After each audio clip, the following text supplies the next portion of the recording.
yang merasa dan mengaku beriman kepada Rasulullah, maka sudah pasti harus mencintai Rasulullah Sallallahu Alaihi Wasallam. Dan kecintaan itu akan lebih banyak terwujud dalam bentuk ittiba'. Fattabi'uni. Kita mulai insyaallah. Saya akan mute dulu semuanya, biar nanti kita akan buka mikrofon. Bismillahirrahmanirrahim. Assalamualaikum warahmatullahi wabarakatuh. Alhamdulillahilladzi anzala ala 'abdihi al-kitab wa lam yaj'al lahu 'iwaja qayyiman liyunzira ba'san shadidan min ladun wa yubashshira al-mu'minina alladhina ya'maluna as-salihat anna lahum ajran hasana makithina fihi abada.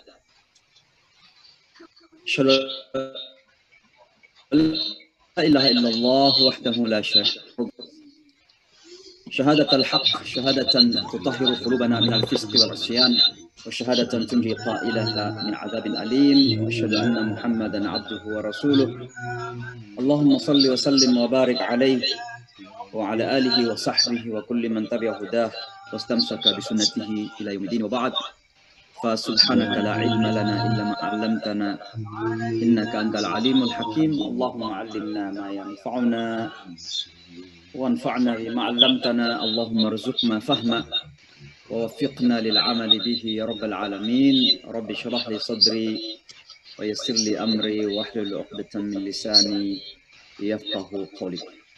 Bapak dan Ibu, pertama-tama tentu sebagaimana seharusnya demikian kita menyampaikan puji syukur kita yang tiada henti-hentinya sebesar-besarnya kepada yang Maha Rahman, yang Maha Baik, yang Maha Kasih, Maha Cinta, Maha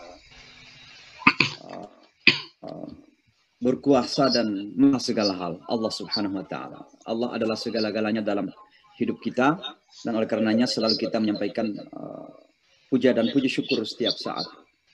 Mudah-mudahan kehadiran kita semua ini sekali lagi menjadi salah satu persaksian bahwa insya Allah kita semua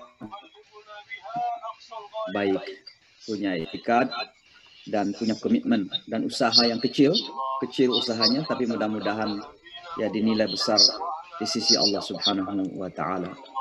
Belajar agama ini karena agama kita ini adalah merupakan GPS kita dalam hidup, merupakan petunjuk jalan kita.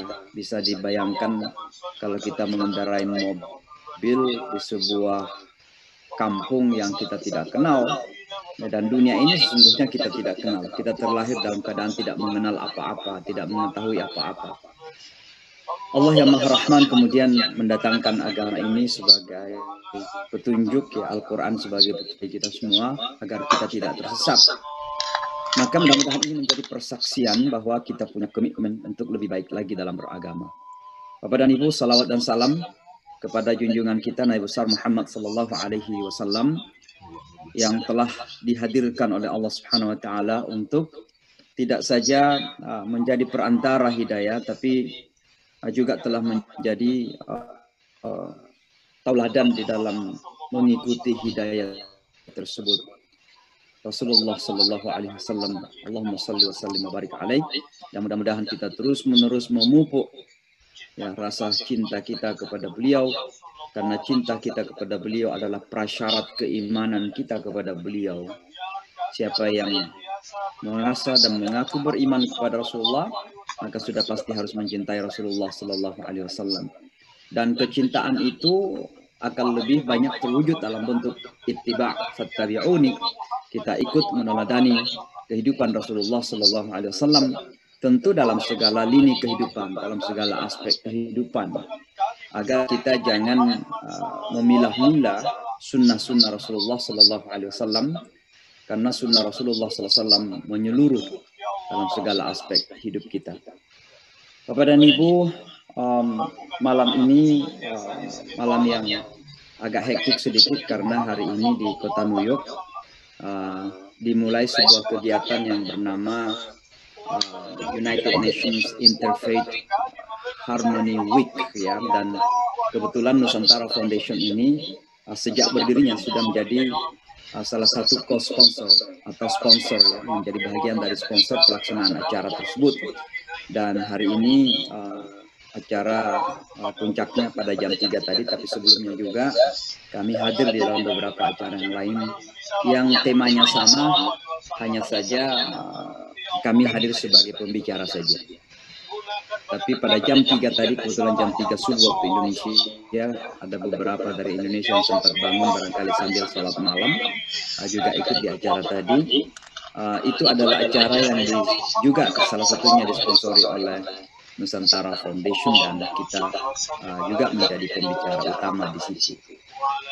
Saya mungkin ingin menyampaikan sedikit poin-poin karena saya sudah tuliskan dalam bahasa Indonesia sambil ikut dalam acara itu juga sambil menulis tadi. Jadi kalau sudah mendapatkan tulisan saya, itu saya menulis sambil menunggu giliran untuk berbicara. Ya. Intinya saya menyampaikan beberapa poin. Yang pertama adalah bahwa kemanusiaan kita itu sesungguhnya satu ya. Dan keyakinan keagamaan pada masing-masing agama itu sebenarnya meyakini hal yang baik.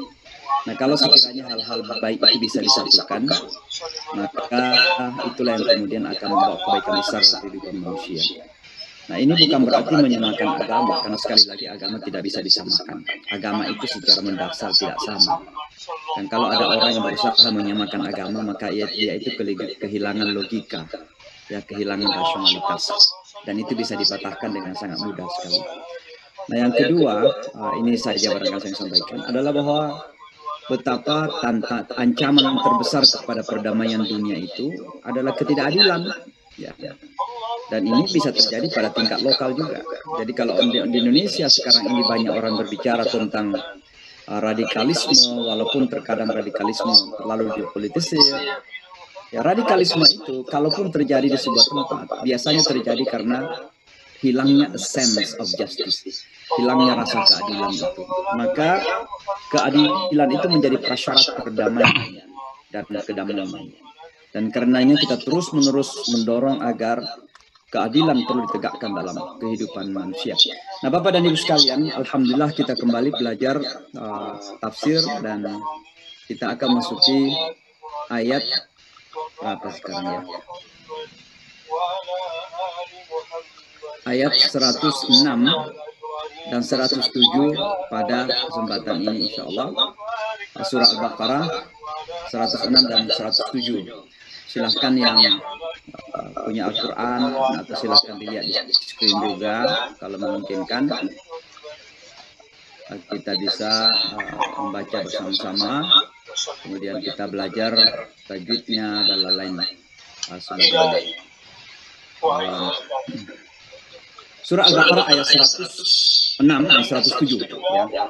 Ayat ini sangat penting sekali karena biasa dijadikan alasan oleh beberapa teman-teman kita yang kecenderungannya kepada pandangan liberal bahwa ternyata memang ayat-ayat Al-Quran itu bisa berubah dari masa ke masa, dan kemudian mereka ingin menempatkan dirinya pada posisi Tuhan, ingin kemudian merubah ayat-ayat Allah Subhanahu wa Ta'ala, sehingga ada hukum nasakh mansukh dalam syariah ya. Ada yang dinasakh dan ada yang kemudian diganti dan diperbaharui, diganti dengan hukum yang lain oleh Allah Subhanahu wa Ta'ala. Nah, dan lalu kemudian ada di antara mereka yang kemudian seolah-olah ingin menempatkan dirinya pada posisi Allah, ingin juga mengganti hukum Allah Subhanahu wa Ta'ala, dan ini yang jadi masalah. Maka pada malam hari ini kita akan belajar mencoba melihat apa sih makna dari nasakh, manansakh min ayatin ya. Baik, sebelum itu kita akan membaca tentunya seperti biasa. Saya akan baca 2 kali barangkali. Ini ayat pendek 2 saja. Mudah-mudahan kita bisa belajar membaca secara benar. Sekali lagi, benar itu bukan keindahan suara saja. Kalau ada suara yang indah, alhamdulillah itu karunia Allah. Tapi yang terpenting itu adalah makhraj dan tajwidnya. Ya, makhraj cara pengucapan huruf atau biasa disebut dalam bahasa Inggris pronunciation, dan tajwid. Ya, tajwid itu adalah hukum-hukum yang mengatur misalnya sambungan antara sesuatu huruf dengan huruf yang lain. Misalnya nun mati ketemu dengan huruf tertentu, bagaimana membacanya? Itu ada hukum-hukum namanya tajwid. Dari kata jawada yujawidu, tajwidun artinya perbaikan, memperbaiki, memperindah. Ya. Baik, saya baca dulu, lalu kemudian saya akan minta seperti biasa 2-3 orang untuk membaca agar kita belajar mengoreksi dan saling mengoreksi. A'udzu billahi minasyaitonir rajim. Bismillahirrahmanirrahim.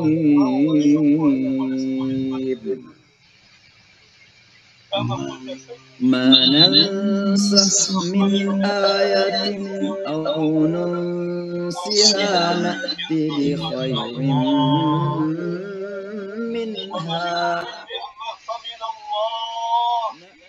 khairin minha alam ta'lam anna Allah kulli syai'in qadir.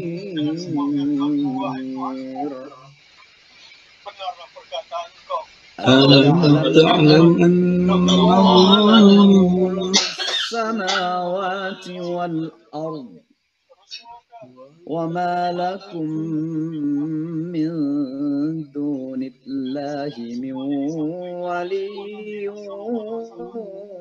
wala nasir.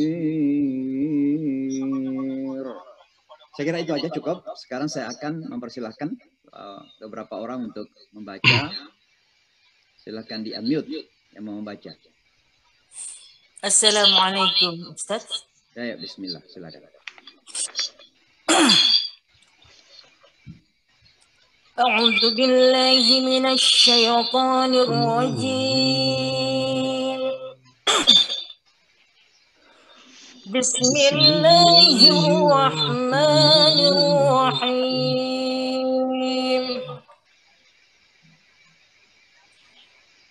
Ma nansakh min ayatin aw nunsiha. Jangan dulu yang belum ngaji, jangan ngaji dulu. Ya, silakan Bu. Ma nansakh min ayatin aw nunsiha na'ti bi khairin minha نأتي بخير منها أو مثلها ألم تعلم أن الله على كل شيء قدير ألم تعلم أن الله له ملك السماوات والأرض وما لكم من دون الله من ولي ولا نصير. Sadaqallah. Terima kasih Bu, bagus sekali bacanya. Kita belajar makhraj ya. Makhraj. Jadi pada 2 ayat ini ada 7 huruf yang biasa saya istilahkan sebagai huruf-huruf yang susah ya bagi kita sebagai orang Indonesia. Ada 7 huruf itu. Yang pertama kha, manansakh ya. Manansakh. Kha itu dari tenggorokan bagian atas. Ya. Manansakh. Kemudian tha ya. Seperti pada ayat pada kata ya. Manansakh min ayatin aw nunsiha na'ti bi khairin minha aw mithliha ya. Itu huruf juga yang seringkali kita tidak praktekkan ya. kemudian ain ya, seperti ini sudah kita ketahui lah. Malam ta'lam. Malam ta'lam annallaha ta'ala dan ta'ala ya, ta'lam ala. Itu di tengah tenggorokan, tengahnya ya. Jadi udara itu kayak menyentuh tengah tenggorokan kita ya. Lalu ada sya, ada sya pada kata syai, ala kulli syai. Alam ta'lam annallaha ala kulli syai'in qadir. Syai ya. Lalu kemudian ada huruf kha, qadir ala kulli syai'in qadir. Kha, qadir ya. Lalu kemudian huruf dha, ini dha ini, wal ard. Alam ta'lam annallaha lahu mulkus samawati wal ardi. Oke, itu huruf juga yang agak susah, harus kita praktekkan. Dan yang terakhir shad. Wa ma lakum min dunillahi waliyyin wala nasir wala nasir.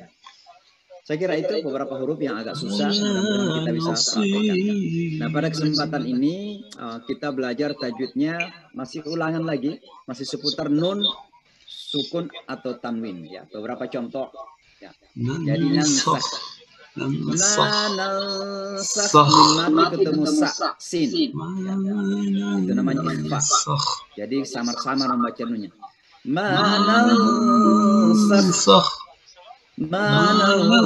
Nansakh min ayat mati ketemu hamzah, ayat hamzah, maka itu namanya izhar ya. Manansakh min ayat ya, jadi langsung, jangan dilagu-lagukan min ayat, salah. Min ayat au nunsiha, nun ketemu sa lagi. Na'ti bi khairin, ini ada gunna, bi khairin ya, gunna, rin ketemu mim, itu namanya idgham ya. Jadi dibaca dengan memasukkan suara n ke dalam mim. Bi khairin minha, ada nun lagi ketemu ha, ya, itu namanya izhar. Bi khairin minha au mithliha. Alam ta'lam annallaha ala kulli syai'in qadir. Ada guna, maaf, ada tanwin ketemu dengan qaf. Ala kulli syai'in qadir ya. Tanwin ketemu qaf, itu namanya ikhfa ya, samar-samar baca n-nya ya, nunnya. Alam ta'lam annallaha lahu samawati wal ard wa ma lakum min, ada nun mati ketemu da, min dunillah ya. Kemudian ada nun ketemu dengan waw, miu ya, jadi suara nun masuk ke waw, namanya idgham. Miu waliyyu, sama. Miu waliyyu wala nasir ya. Itu hanya hukum nun mati dan tanwin yang kita pelajari, karena ini hukum yang paling banyak berulang dalam Al-Quran ya. Mudah-mudahan kita bisa praktekkan sedikit demi sedikit, sehingga kalau kita membaca Al-Quran kita bisa membaca secara benar, insya Allah. Baik Bapak dan Ibu, masuk ke dalam arti kata per kata dari dua ayat ini ya. Tidak. Nansakh, kami hapus atau kami hilangkan. Nasakha yansakhu artinya menghapus ya. Min dari ayat, sebuah ayat, atau nunsiha, kami jadikan dilupakan. Jadikan dilupakan. Na'ti, kami datangkan, bi khairin, dengan yang lebih baik, minha, bukan dengannya di sini tapi darinya. Minha, darinya. Ya. Atau na'ti. Na'ti bi khairin minha. Terus ya, saya ada beberapa yang tidak saya terjemahkan. Bikhair au mithliha, atau seperti semacamnya ya. Alam, tidakkah ta'lam, engkau tahu, anna, sesungguhnya Allah ala berkuasa atas kulli, segala segala sesuatu qadir, maha berkuasa ya. Jadi itu arti kata per kata ya. Nah, yang kedua, alam, tidakkah, ta'lam, kamu tahu, annallaha, ada di situ. Sesungguhnya Allah ala, atas, kulli, semua atau segala, syai'in, itu hal atau sesuatu, qadir, maha kuat atau maha menguasai. Lalu alam sama dengan di atas. Alam, tidakkah, ta'lam sama di atas, kamu tahu, annallaha, sesungguhnya Allah sama di atas, lahu, baginya ya. Lahu, baginya, mulku, kekuasaan atau kerajaan langit, tapi ini jamak di sini. Jadi ada 7 lapisan langit, makanya dipakai jamak plural ya. As-samawati, langit, wal ardi, dan bumi, wama, dan tidaklah, lakum, bagi kalian, bagi kamu, min, dari, dunillah, selain Allah, min, dari, wali, seorang wali atau penolong, wala, dan tidak, bisa berarti penolong, bisa berarti juga yang lain. Jadi kita terjemahkan wali saja ya. Wala, dan tidak, nasir, seorang penolong ya. Jadi kira-kira begitulah seperti kata kita tambah. Manansakh min ayatin, tidaklah kami hapus dari suatu ayat, sebuah ayat, atau kami jadikan dilupakan ayat tersebut maksudnya. Na'ti bi khairin minha, kecuali kami Allah mendatangkan yang lebih baik darinya. Au mithliha, atau semacamnya. Alam ta'lam annallaha, tidakkah kalian ketahui bahwa sesungguhnya Allah ala syai'in qadir, atas segala sesuatu maha berkuasa. Kira-kira begitu ya. Alam ta'lam Allah, tidakkah kamu ketahui sesungguhnya Allah lahu mulkus samawati wal ardh, baginya kerajaan langit dan bumi, kekuasaan langit dan bumi. Wa ma lakum min dunillah, dan tidak ada bagi kalian, bagi kamu, selain dari Allah, min waliyin, dari seorang wali, wala nasir, dan juga tidak ada penolong. Ya, kira-kira begitu artinya. Tanpa saya membacakan arti yang sudah dituliskan oleh Departemen Agama di situ. Nah, baik Bapak dan Ibu sekalian, kita memasuki tafsiran dari ayat ini ya. Tafsiran dari ayat ini sesungguhnya kalau kita bertolak dari perspektif fikih, maka ini bisa memakan waktu yang cukup panjang. Karena kita harus memberikan contoh-contoh banyak tentang hukum-hukum yang diganti ya, pada masa Rasulullah Sallallahu Alaihi Wasallam, bahkan bukan cuma pada masa Rasulullah Sallallahu Alaihi Wasallam, hukum-hukum Allah yang dari dulu sampai sekarang, sampai Rasulullah terakhir membawa syariat terakhir, itu ada perubahan-perubahan. Dan itu masuk dalam kategori nasakh juga. Nah, sehingga ayat ini sesungguhnya masih merujuk kepada salah satu perilaku buruk dari Bani Israel. Apa itu? Salah satu perilaku buruk mereka adalah menolak Al-Quran atau wahyu yang datang kepada Rasulullah Sallallahu Alaihi Wasallam, karena alasannya kami sudah punya Taurat. Ya. Dan ini ada disebutkan dalam Al-Quran yang sudah pernah kita pelajari pada masa yang lalu. Ada di ayat 91 Al-Baqarah yang pernah kita pelajari. Apa kata mereka? Wa idza qila lahum, dan kalau dikatakan kepada mereka, aminu bima anzalallah, berimanlah kalian kepada apa yang Allah turunkan, artinya Al-Quran. Kalau Bani Israel mengatakan nu'minu bima unzila alaina, Kami mengimani apa yang Allah turunkan atau apa yang diturunkan kepada kami. Wa yakfuruna bima wara'ahu, dan mereka mengkafiri apa yang datang setelah itu, setelah Taurat. Apa itu? Al-Quran. Bahkan bukan cuma Al-Quran, tapi termasuk juga Injil Isa alaihissalatu wassalam. Wa huwal haq, dan Al-Quran ini adalah kebenaran. Musaddiqan lima ma'hum, membenarkan apa yang ada pada mereka. Karena apa yang ada pada mereka selama itu belum dirubah, selama itu masih jujur, maka itu sesungguhnya dibenarkan oleh Al-Quran. Termasuk keesaan Allah Subhanahu wa taala, sejarah para nabi-nabi yang dulu, juga hukum-hukum haramnya babi, haramnya alkohol, kewajiban berhijab bagi wanita misalnya disebutkan pada Taurat juga. Demikian juga informasi-informasi lain yang banyak datang di kitab Taurat itu. Al-Quran itu musaddiqan, membenarkan, to confirm, mengkonfirmasi. Ya. Maka Al-Quran mengatakan, wahai Muhammad, katakan kepada mereka, falima taqtuluna anbiya Allah, kenapa kalian membunuh nabi-nabi Allah min qablu, sebelum Nabi Muhammad, in kuntum mu'minin, kalau seandainya kalian beriman kepada mereka.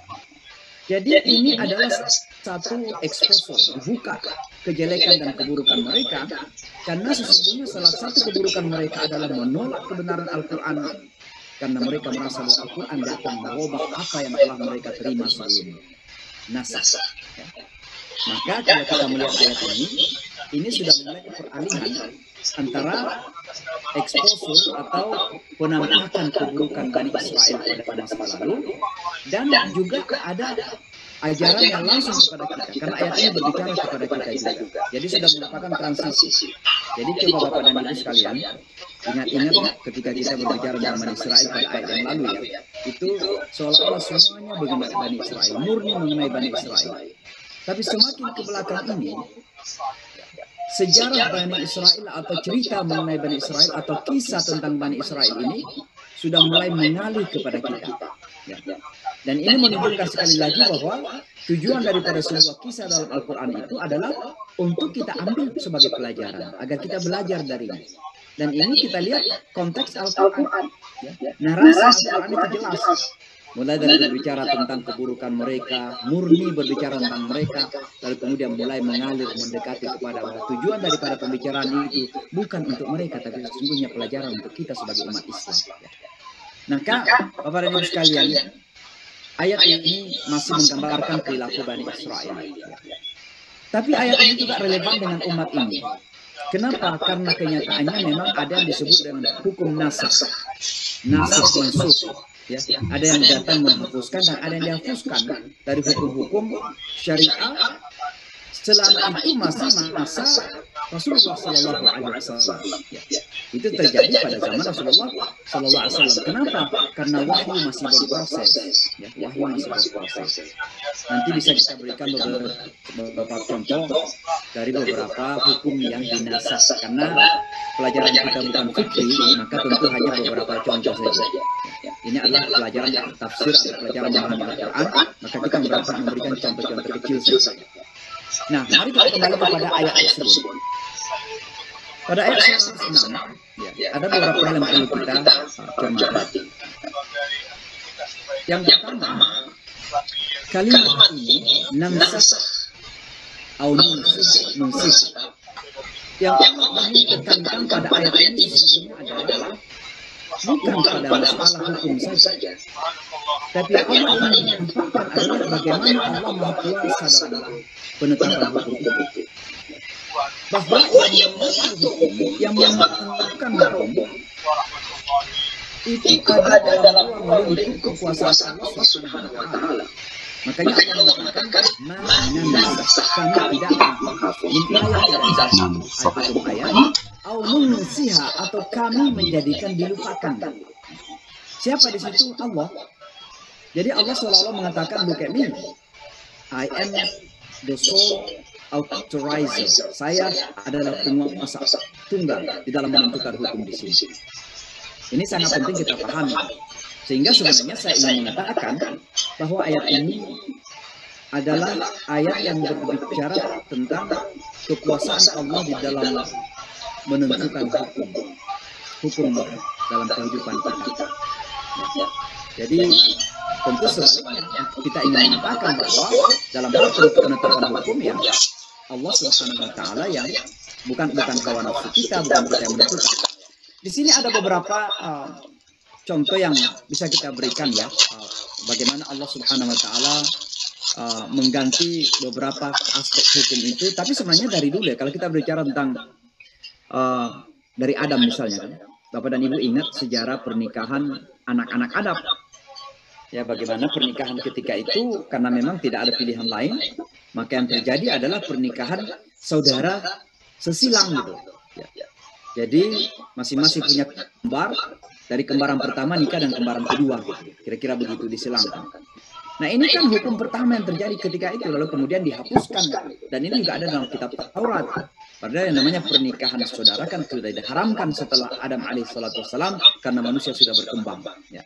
Tapi ini terjadi nasakh dalam sejarah hukum ya Allah Subhanahu wa taala yang diberikan kepada manusia. Tapi anggaplah kita kembali kepada umat Islam ini. Ada beberapa contoh yang saya ingin berikan kepada Anda sekalian.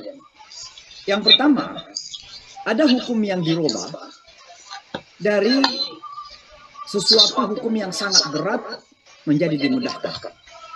Satu contoh misalnya kalau Bapak dan Ibu membuka salah satu contoh, ada beberapa contoh. Kalau saya berikan contoh satu saja di dalam surah Al-Anfal misalnya.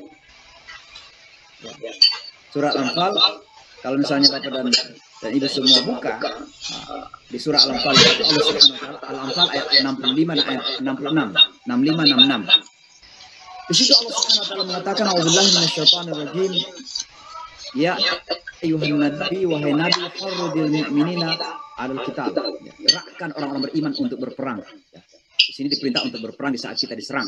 Maka berperang itu ada wujudnya dalam Islam. Jangan kita mengatakan bahwa dalam Islam itu nggak ada peperangan. Ada, tapi saat dibutuhkan. Ya. Apa kata Allah? In yakun minkum 20 sabiruna yaghlibuna mi'atain.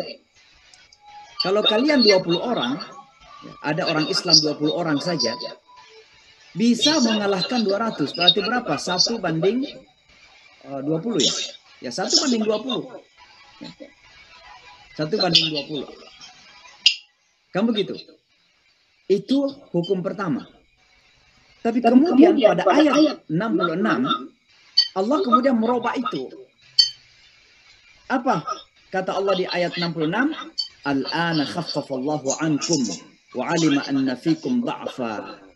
Sekarang Allah sudah tahu bahwa ada di antara kalian, Allah meringankan karena Allah tahu ada di antara kalian yang lemah. Apa kata Allah di situ? In yakum minkum mi'atun. Kalau ada di antara, kalau Anda adalah 100, sabiratun yaghlibuna mi'atain. 100 yang sabar bisa mengalahkan 200. Berarti dari 1 banding 20 diringankan menjadi 1 banding 2. Kalau ada 100 pasukan Islam, maka lawannya 200. Tapi sebelumnya 20 melawan 200. Nah, ini kan ada semacam perubahan. Kenapa? Diringankan. Boleh jadi Allah mau tahu bahwa pada peperangan pertama Badar misalnya begitu berat bagi komunitas Muslim. Ya. Lalu kemudian turun ayat meringankan. Dan ayat ini sebenarnya ingin mengatakan bahwa kalau Anda menghadapi musuh jangan sampai melarikan diri. Karena 20 orang pun, ini pertamanya, 20 orang pun dihisapkan 200 orang. Ini pada pertama kali. Tapi kemudian Allah Subhanahu wa taala meringankan menjadi kalau ada 100 orang dan lawan kalian adalah 200 orang, maka sabarlah, bertahanlah. Pasti akan bisa mengalahkan. Nah, ini kan perubahan dari sesuatu yang berat menjadi ringan. Contoh saja terjadi nasakh di sini. Yang kedua, ada perubahan yang ringan, awalnya lebih ringan, lalu Allah robah menjadi terasa lebih berat. Ya. Tapi pahalanya lebih bertambah tentunya. Apa itu? Masalah puasa misalnya. Ya. Puasa fardu. Puasa yang wajib. Karena waktu pertama kali turun kutiba alaikumusiyam, waktu itu belum ada penetapan bahwa waktu berpuasa itu adalah bulan Ramadan. Maka orang-orang Islam ketika itu melakukan puasa wajib dengan apa? Berpuasa Asyura. Puasa Asyura itu kan hanya tanggal 10 ditambah lagi dengan tanggal 9. Berarti ya 2 hari. Maka tentu ini adalah kewajiban yang sangat ringan karena ada 1 hari atau 2 hari. Tiba-tiba turunlah syahrul Ramadan alladzi unzila fihi al-Qur'an. Bahwa di bulan Ramadan diturunkan Al-Qur'an ini. Untuk apa menjadi petunjuk? Lalu disebutkan, "Faman syahida minkum asy-syahra falyasum." Maka barang siapa yang menyaksikan bulan atau bulan Ramadan itu hendaklah berpuasa. Artinya berpuasa selama bulan Ramadan. Maka dari 1 hari atau 2 hari menjadi 29 hari atau 30 hari. Ini dari sesuatu yang ringan menjadi berat. Ini nasakh. Ya. Nasakh. Jadi dirubah hukumnya itu. Kata nasakh itu saya lupa menyebutkan tadi. Itu bisa berarti azala yuzilu. Artinya menghilangkan. Jadi hukum lama dihilangkan. Lalu kemudian na'ti bi khairin minha. Kami datangkan yang lebih baik darinya. Jadi bukan sekedar mengganti, mendatangkan yang lebih baik. Apakah itu lebih ringan, lebih baik? Karena walaupun lebih ringan pahalanya sama. Atau lebih berat tapi ditambah pahalanya dalam Islam. Karena dalam Islam itu ketika kita melakukan sesuatu dan ternyata bebannya lebih, ya pahalanya bertambah. Maka pasti nilainya bertambah di sisi Allah Subhanahu wa taala. Itu arti dari na'ti bi khairin minha.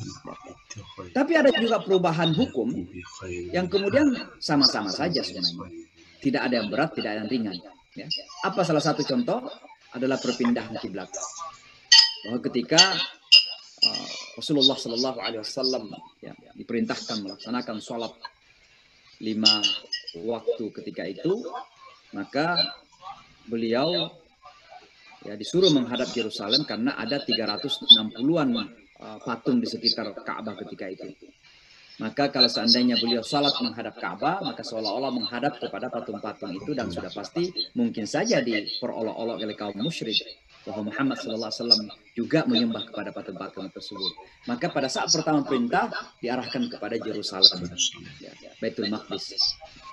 Tapi belakangan kemudian turunlah perintah dalam Al-Quran untuk mengalihkan wajah Muhammad SAW dan orang Islam ketika sholat menghadap ke Ka'bah Al-Musyarrafah. Ya, walli wajhakum syatral Masjidil Haram. Nah, ini perubahan kiblat ya. Jadi enggak bisa kita katakan mana yang berat, menghadap Yerusalem berat atau menghadap Mekah lebih berat, karena sama-sama saja. Ya. Ini beberapa contoh yang namanya nasakh atau mansukh ya di dalam hukum Islam. Dan sebenarnya ini bukan sesuatu yang perlu dipertanyakan. Kenapa? Karena ini terjadi ketika masih dalam proses ya penetapan hukum. Kira-kira anggaplah ya masih dalam pembahasan perundang-undangan, kemudian ada masa dilakukan apalagi amendment ya, itu pada manusia. Nah, sekarang Allah Subhanahu wa taala ini dalam proses untuk membentuk perundang-undangan final yang sudah final, tidak bisa dirubah lagi. Maka itu dilakukan terus-menerus, ada perubahan-perubahan di sana-sini untuk meringankan dan ada juga untuk menambah kemuliaan di dalam beribadah kepada Allah Subhanahu wa taala.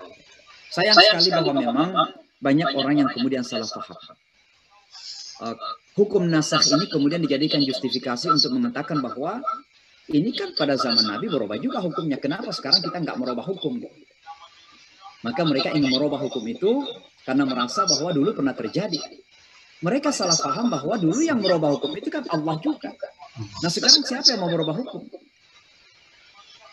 Kalau kita yang merubah hukum, apa kita memposisikan diri di posisi Allah dong? Nah, ini sangat berbahaya. Karena ini masuk dalam kategori kufrun dan arogansi yang sangat luar biasa. Nah, itu pertama Bapak dan Ibu sekalian harus kita cermati ya. Yang kedua, kalimat na'ti bi khairin minha. Kami datangkan yang lebih baik darinya. Menunjukkan bahwa Allah itu maha lebih tahu apa yang baik bagi hamba-hamba. Ya, dalam hal hukum kita tidak bisa memakai ukuran atau ukuran rasa dan keinginan kita, hawa nafsu kita sendiri. Tapi ada pada kuasa dan otoritas Allah Subhanahu wa taala. Mungkin contoh terkecil ya bagaimana Ali radhiyallahu anhu ketika melakukan masful khuffain, menghapus atau khuf itu khuf ya. Lalu beliau mengatakan, kalau seandainya saya yang menentukan hukum ini, maka saya tentu menghapus di kaki bagian bawah kaki tersebut untuk khauf itu. Tapi kan bukan saya menentukan, bukan ukuran logika saya, bukan ukuran rasionalitas saya. Yang menentukan Allah al-musyarri. Siapa yang menentukan hukum? Allah Subhanahu wa taala. Maka di sini Allah yang menentukan mana yang baik, mana yang buruk bagi seorang hamba. Lalu setelah itu yakinlah, dan ini tataran keyakinan, keimanan, bahwa apapun yang Allah telah tentukan untuk kita, yakinlah bahwa itu yang terbaik bagi kita. Jangan sampai kemudian kita bermain logika, dan merasa bahwa kita bisa menentukan mana yang baik bagi diri kita. Sesuatu yang Allah sudah tentukan itu pasti terbaik. Tinggal kita pahami. Apakah kita paham atau tidak, yaitu kembali kepada keterbatasan kita. Ada yang mampu menangkap hikmah-hikmah di balik dari sebuah perintah atau penentuan hukum. Ada yang tidak mampu menangkap hikmah-hikmah itu. Tapi jangan kemudian ketidakmampuan kita menangkap hikmah itu, lalu kemudian kita mengatakan, oh bagi saya itu mah begini. Maka nali mu'minin wala mu'minatin idza qadallahu wa rasuluhu amran an yakuna lahumul khiyaratu min amrihim. Tidaklah pantas bagi seorang mukmin laki maupun perempuan kalau Allah sudah menentukan sebuah masalah lalu dia mengatakan urusan saya lebih baik dari itu. Itu ayat Al-Quran. Maka terkadang ketika kita berhadapan dengan hukum itu, yang teruji sesungguhnya adalah iman kita. Ada ujian iman di situ.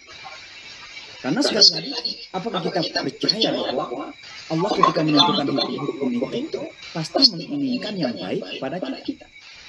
Pasti menginginkan yang terbaik. Na'ti bi khairin minha, mendatangkan yang lebih baik dari itu. Ini adalah ujian iman terkadang. Ya, apalagi masa-masa ketika manusia merasa sudah sangat pintar, lebih pintar, sudah sangat merasa lebih logis, merasa lebih rasional. Sehingga terkadang, maaf teman-teman yang berusaha meluruskan pendapat-pendapat yang nyeleneh itu, yang dianggap emosional, dianggap tidak rasional, dianggap sempit, dianggap kurang luas. Maka sekali lagi ini kembali kepada masalah iman. Betul-betul itu ujian iman bagi kita semua. Jangan diukur hukum Allah itu dengan memakai ukuran rasa kemanusiaan kita sendiri, apalagi dengan hawa nafsu kita. Itu yang kedua harus kita analisis. Allah kemudian menguatkan realita ini dengan mengatakan, alam ta'lam anna Allah ala kulli syai'in qadir. Tidakkah kamu ketahui bahwa Allah itu berkuasa atas segala sesuatu? Jadi ketika Allah menetapkan hukum, lalu kemudian merubah pada saat sesuatu, apakah meringankan atau menambah kemuliaan, misalnya puasa tadi itu karena ta'lam anna Allah ala kulli syai'in qadir. Allah yang berkuasa di sini. Maka yang Allah ingin tampilkan di sini adalah kekuasaannya. Qulillahumma malikal mulk tu'til mulka man tasha wa tanzi'ul mulka mimman tasha. Kekuasaan ada dari genggaman Allah. Tabarakalladzi biyadihil mulk wa huwa 'ala kulli syai'in qadir. Ini semua ayat-ayat yang berkaitan dengan keimanan, dan ketika kita sudah sampai kepada masalah hukum aturan-aturan, maka itu berkaitan kepada ujian iman. Satu contoh saja Bapak dan Ibu yang seringkali barangkali kita dengar, bagaimana orang-orang berusaha melarikan diri dari kewajiban untuk menghindari makan yang haram misalnya. Anggaplah sembelihan. Lalu ada yang mengatakan, apakah dengan mengucapkan bismillah itu akan menjadikan daging itu kemudian lebih sehat? Dengan ucapan. Mereka tidak sadar bahwa seseorang bisa menjadi muslim atau justru sebaliknya menjadi kafir karena ucapan juga. Atau misalnya, seseorang yang tadinya haram berhubungan laki-laki perempuan hanya dengan ucapan juga. Qabiltu zawajah, saya menerima nikahnya. Dengan ucapan juga menjadi halal gitu. Sama juga ketika kita menyembelih dengan ucapan Bismillahirrahmanirrahim, itu yang menjadikannya halal. Tapi ada yang mengatakan sekarang, apakah dengan ucapan itu saja kemudian dia menjadi lebih sehat, ya, lebih terjamin? Bukan masalah sehat di sini. Tapi kita berbicara sebuah ujian iman yang Allah berikan kepada kita. Apalagi yang lebih berat lagi masalah babi misalnya. Kita berusaha mencari makna-makna di balik dari pengharaman babi. Tapi apakah ketika kita tidak mampu menemukan makna dari pengharaman babi itu, lalu kemudian kita mengatakan itu mah dulu. Sekarang kita sudah mampu membersihkan dengan panas yang sekian derajat, cacing-cacing yang ditakutin pada babi itu semua sudah tidak ada. Ya, anggaplah begitu ada berkata demikian. Padahal pengharaman babi itu adalah memang ujian iman pertama kali. Untuk melihat apakah kita betul-betul beriman kepada kuasanya Allah yang menentukan segala hal dalam kehidupan kita. Yang menentukan aturan yang baik. Untuk menentukan mana yang baik bagi kita lakukan dan mana yang harus kita hindarkan dalam kehidupan kita. Karena Allah tahu dan kita tidak tahu. Kita pun tahu ini karena Allah memberitahu kepada kita. Wallahu ya'lamu wa antum la ta'lamun. Allah tahu dan kamu tidak tahu, kata Al-Quran. Bahkan terkadang sesuatu yang nampak di hadapan mata kita buruk, ternyata itu lebih baik ya, dalam pandangan Allah. Ada sesuatu yang baik dalam pandangan kemanusiaan kita, ternyata itu buruk dalam pandangan Allah. Nah, ini semua adalah merupakan sentuhan iman ya. Maka menghadapi hukum Allah itu pertama kali yang harus kita buka adalah iman kita ya. Dada kita ini. Nah, kalau kita mengedepankan akal kita yang penuh keterbatasan dan kelemahan ini, maka di sana kemudian kita cenderung untuk mencari cara untuk menghindarkan atau bahkan berusaha untuk mencari muslihat agar kita tidak melaksanakan hukum tersebut. Seperti Bani Israel disuruh potong sapi, dia mengatakan warnanya bagaimana, bentuknya bagaimana, apakah tua, apakah muda.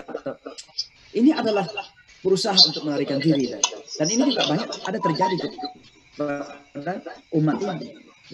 Jadi alam ta'lam annallaha ala kulli syai'in qadir, ini adalah penguatan ya, bahwa hukum tadi yang dinasah atau dinasuh tadi itu adalah di bawah radar kekuasaan Allah Subhanahu wa taala. Tidak masuk dalam ketentuan ukur rasa kemanusiaan kita. Bapak dan Ibu sekalian, lalu pada ayat 107 itu Allah kemudian kembali menekankan kemahakuasaannya. Karena sekali lagi ini betul-betul lebih mengarah kepada penekanan kekuasaan Allah dalam hal penentuan hukum. Nah, ini sangat penting sekali. Alam ta'lam anna Allah lahu mulkus samawati wal ardh. Tidakkah kamu tahu bahwa sesungguhnya Allah memiliki kekuasaan langit dan bumi? Ya. Artinya terkadang kita ditantang untuk membuka cakrawala. Ya, melihat kebesaran, kehebatan bagaimana langit dan bumi ini. Bagaimana kedahsyatan ciptaan Allah di langit dan kedahsyatan ciptaan Allah di bumi ini, dan pada kedua itu semuanya adalah dibawa tunduk di bawah kekuasaan Allah Subhanahu wa taala. Lalu apalah artinya sebuah hukum yang dirubah oleh Allah, yang diatur oleh Allah. Lalu kemudian kita berargumentasi ketika kita menghadapi sebuah hukum. Langit saja dan bumi saja itu hebat ini di bawah radar kekuasaan Allah. Apalah arti pengharaman babi misalnya bagi. Apalah makna perintah sholat misalnya. Cobalah sekali-kali berpikir tentang kuasanya Allah di langit dan bumi, kekuasaan Allah di langit dan bumi itu. Agar kita sadar bahwa ketika kita diperintah untuk sholat, itu adalah ketentuan yang maha kuasa. Bukan karena rasa kita sendiri. Walaupun Bapak dan Ibu sekalian ketika kita sholat tentu kita harus merasakan kenikmatan itu. Al-khusyuk, al-khudu'. Lalu Allah Subhanahu wa taala tutup dengan innallaha ala kulli syai'in qadir. Sesungguhnya Allah adalah maha atas segala sesuatu, maha berkuasa. Sebenarnya ini adalah pengulangan sebuah poin yang sama, karena kata lahu mulkus samawati wal ardh itu pun sama dengan ala kulli syai'in qadir ya. Jadi qadirun ala kulli syai', berkuasa atas segala sesuatu, dan di atasnya adalah baginya kekuasaan langit dan bumi. Itu maknanya sama saja, tapi Allah Subhanahu wa taala ingin menegaskan sesuatu dengan cara penyampaian yang berbeda.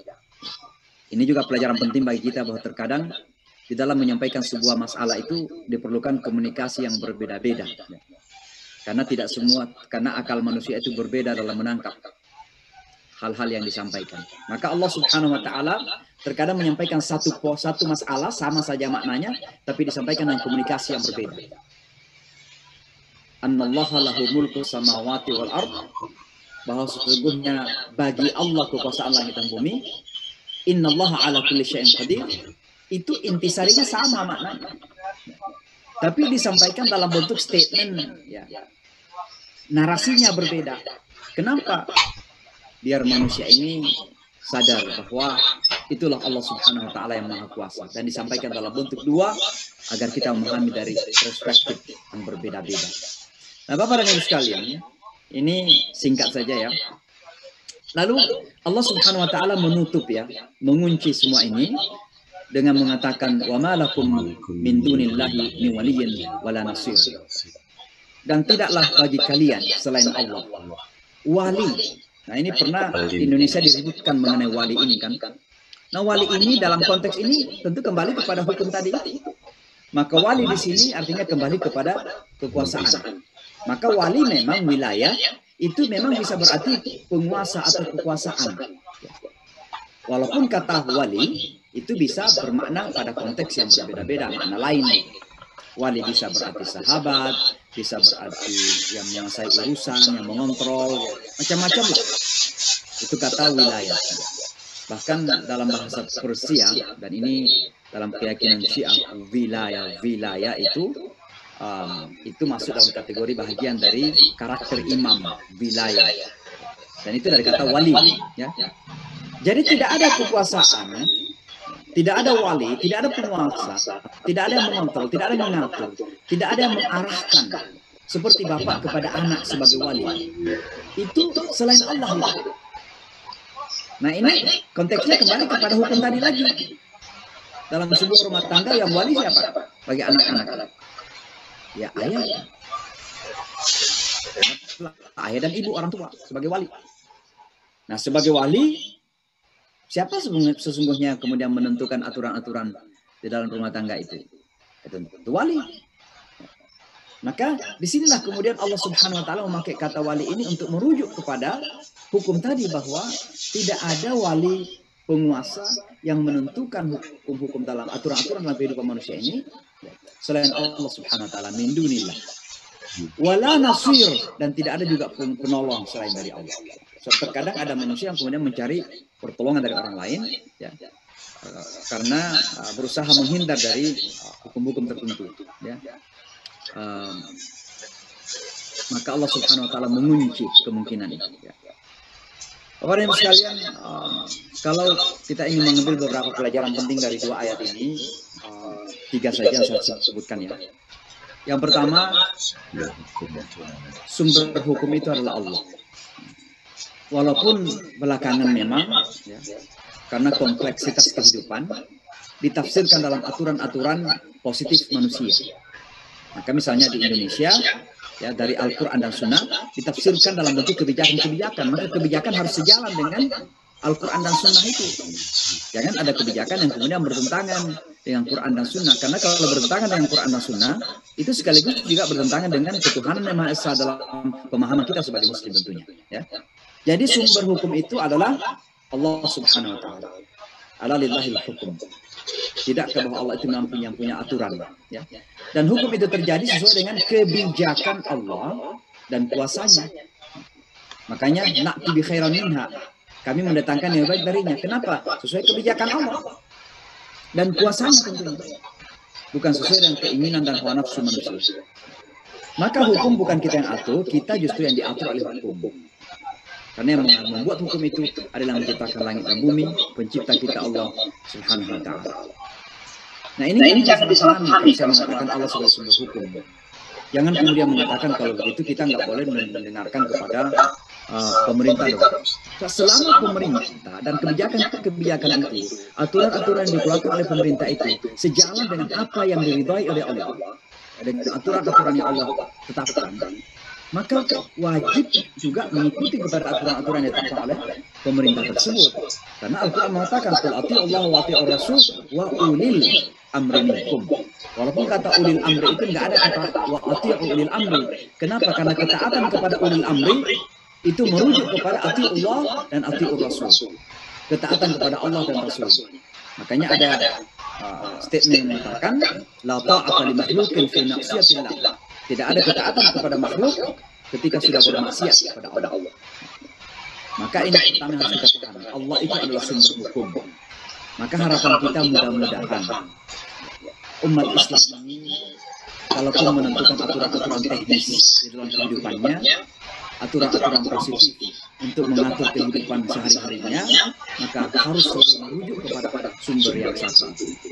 Itu namanya al-haq min rabbika. Sumber yang satu itu Allah Subhanahu wa Ta'ala. Dalam hal pemahaman kita syariah, Quran dan Sunnah Rasulullah Sallallahu Alaihi Wasallam. Itu poin pertama yang harus kita pahami. Yang kedua, hadirnya sebuah hukum selain untuk mengatur manusia agar hidup bersih, ya, teratur hidupnya, teratur nyaman, juga untuk menguji jiwa penghambaan kita kepada Allah. Makanya dua ayat ini berbicara tentang nasah hukum, tapi banyak berbicara tentang kekuasaan Allah gitu. Kenapa? Karena ini ujian iman sebenarnya, menguji jiwa ketaatan kita kepada Allah. terkadang kita nggak paham maksud yang kita lakukan. Misalnya Bapak dan Ibu yang anak muda kita sekarang mengatakan kan dulu nggak ada sendok dan air juga tidak terlalu banyak tersedia di Arabia ketika itu. Maka wajar saja kalau kita harus makan dengan tangan kanan, karena tangan kanan pasti nggak dipakai istinja, cebok, kira-kira begitu.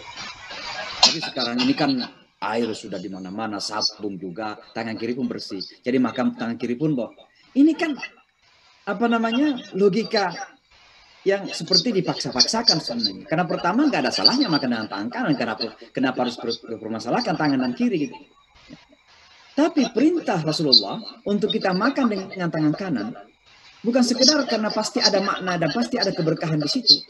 Tapi yang terpenting di situ adalah apakah kita ati'ul Rasul di situ.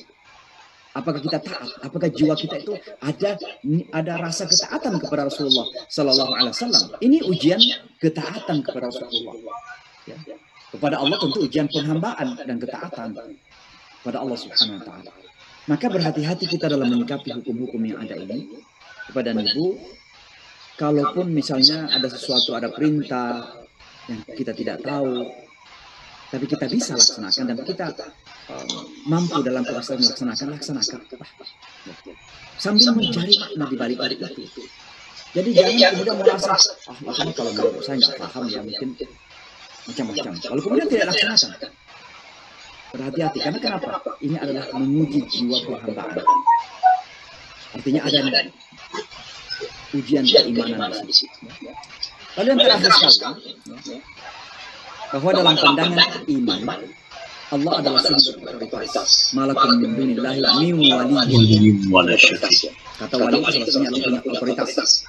Makanya orang tua kepada anaknya wali punya otoritas. Maka kita yakin bahwa secara iman, dalam pandangan iman, Allah adalah sumber otoritas. Sekaligus hanya Dia yang mampu menolong menyelesaikan permasalahan hidup kita, Allah Subhanahu Wa Taala. Ini perlu kita pegangi agar sekali lagi kita selalu mengikat diri bahwa apapun yang kita lakukan dalam upaya-upaya untuk mengambil sebuah kebijakan hidup, kembalikanlah kepada rujukan asal itu, yaitu Allah Subhanahu Wa Taala. Misalnya di Indonesia ada namanya perundang-undangan, Undang-Undang Dasar 45, kemudian diterjemahkan ke bawah menjadi perundang-undangan. Apakah itu misalnya yang ditetapkan oleh DPR, kemudian atau ada juga misalnya instruksi presiden atau misalnya peraturan menteri. Kalau misalnya kita sadar ya bahwa kita ini adalah orang Islam, maka pasti kita akan selalu merujuk kepada apa yang Allah Subhanahu Wa Taala sampaikan secara global dalam Al-Quran dan lewat Rasulullah SAW dalam sunnahnya. Maka itu selalu kita rujukkan. Di sinilah sebenarnya pentingnya ulama itu dalam konteks imarah, dalam konteks kekuasaan. Maka ulama itu sebenarnya adalah pendamping para ulama kita. Dulu kan tidak ada pemisahan sebenarnya. Nah, karena kenapa? Mereka yang berada di tataran pemerintahan adalah mereka jadi ulama-ulama.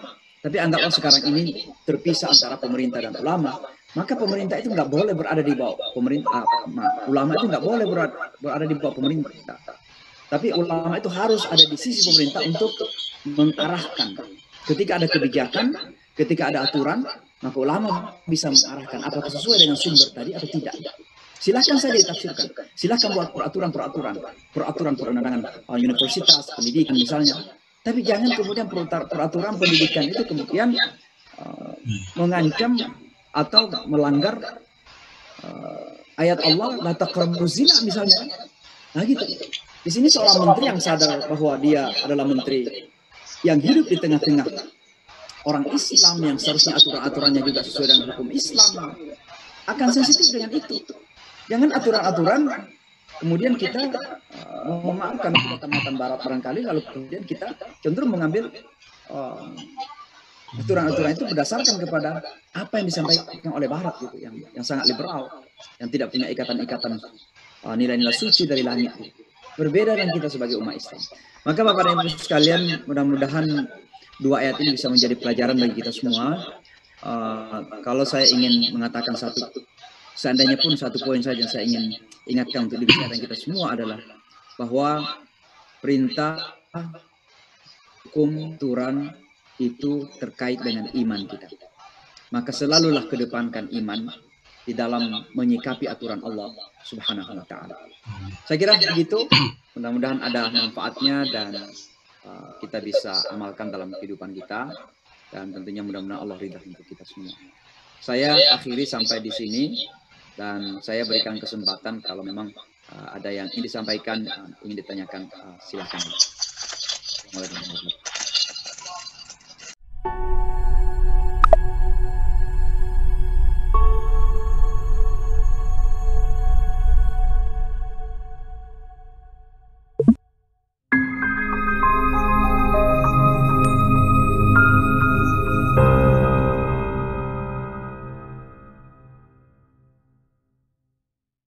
you.